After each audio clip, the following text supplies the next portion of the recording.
Improperly fitted shoes, drinking inadequate water, and cold and harsh winters can be reasons for cracked heels. But now I have a home solution to your problem.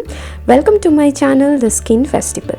Now for the remedy, I have taken very little amount of ghee. It's available in everyone's home and it's a main part of everybody's kitchen, and to it I'm adding 1.5 pinch of camphor, which is also known as karpoor. Now I'm going to mix these two ingredients well.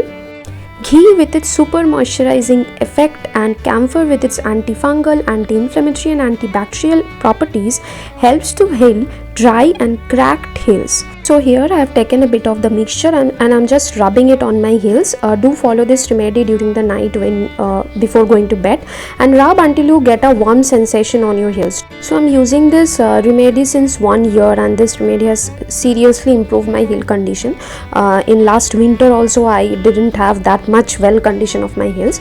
So rub until it's get fully absorbed onto your skin and you feel a warm sensation, and just go to bed. Now definitely try this recipe at your home. It's easily available, and if you like the video, do like, share and subscribe to my channel.